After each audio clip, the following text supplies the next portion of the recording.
This is a presentation on the environmental effects of expanded polystyrene foam. During this presentation, we'll talk about how it's made, the harmful effects during and post-production on humans and animals. Finally, we'll propose alternative environmentally friendly materials and new approaches to capturing and eliminating expanded polystyrene foam. It comes as no surprise that the most powerful and influential country in modern times in terms of political, economic, and social means is the U.S. As such, the ability to maintain such a dominant status requires copious amounts of resources for consumption.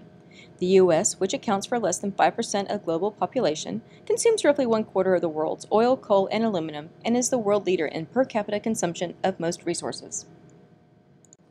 In other words, if every individual on the planet were to consume at the rate of the average American, it would take a total of 5 Earths to provide the necessary resources.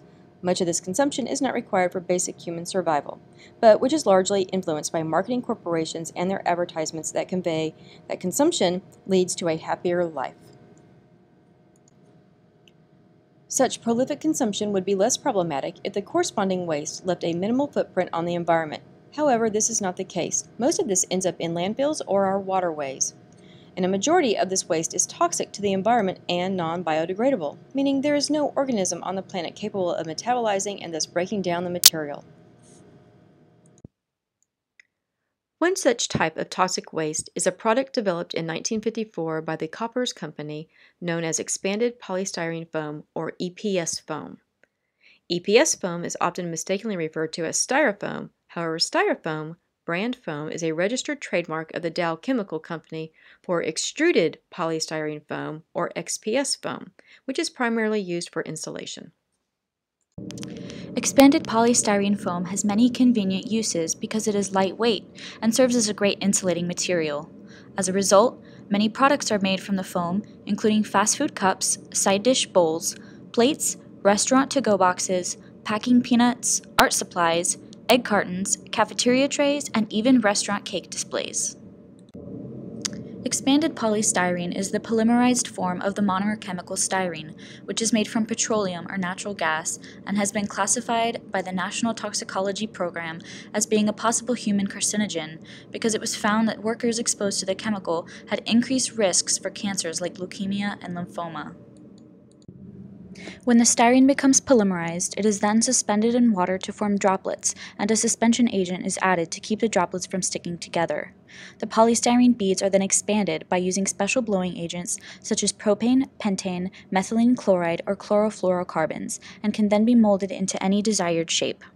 The final product of EPS foam consists of 95% air, which makes it a very lightweight material.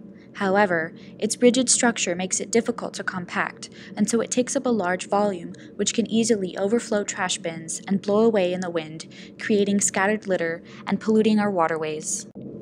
Plastic trash that is displaced in rivers and streams ultimately travels down to the ocean, where currents circulate, creating congested gyres of trash, resulting in what is known today as the various garbage patches of the oceans.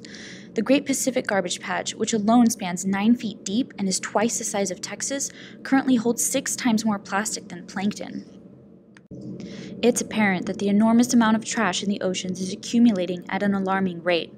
According to the World Economic Forum, unless considerable action is taken, then by the year 2050, plastic will outweigh fish in the oceans, which is even more disconcerting considering plastic is extremely lightweight.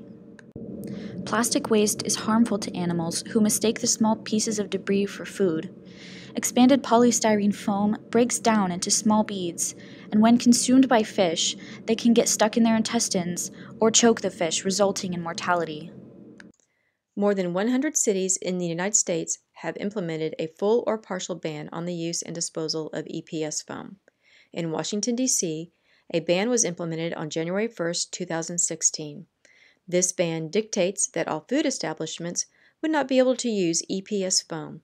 This includes everything from restaurants to daycares and churches and hospitals. Most citywide EPS foam bans are limited to foodware. This is due to contamination of containers and making it difficult to recycle, though non-contaminated EPS foam, like large packaging foam, can be put into a densifier and recycled into other foam products. San Francisco implemented a citywide EPS foam ban in 2007. due to the evidence of health and environmental effects and the abundance of litter in the Los Angeles River. They were targeting foodware from restaurant and food vendors. Since the foam ban has been into effect, little litter has been seen on the streets, though foam is now seen washed along the beach from the Pacific Ocean. With more cities taking action to ban the use of EPS foam, their policies could set an example for the city of San Marcos. The San Marcos River is spring-fed and considered to be one of the longest continually habited sites in North America. The river is central to the tourism and recreational activities that happen and is home to several endangered and threatened species, including the fountain darter and the San Marcos gambusia. In March 2016, San Marcos held the Great Texas River Cleanup. Volunteers gathered to remove trash from various locations along the river and creeks that fit into it. The total amount of trash was 17,080 pounds, the total amount of recycling collected was 7,350 pounds, and the total amount of tires were 77. During the 2016 river cleanup, a trash audit was performed in one section of Cottonwood Creek in San Marcos, Texas, to assess the amount and types of trash accumulated. The area was located in front of an outlet mall and along the highway. Of the trash sampled, 58% consisted of plastic waste and 19% accounted for expanded polystyrene foam. In an effort to remove existing plastic waste in the ocean, a project is underway called the Ocean Cleanup, which will begin in the year 2020. Special barriers and screens will be placed in such a way that the currents will concentrate the plastic to be later transported back to land and transferred into usable oil. In addition, scientists have found that certain varieties of mealworms are able to metabolize EPS foam for degradation. There are also ways to reduce our consumption of EPS foam by purchasing products made of biodegradable materials such as sugarcane-derived tableware, mycelium-grown packaging products, and choosing natural materials over synthetic plastics.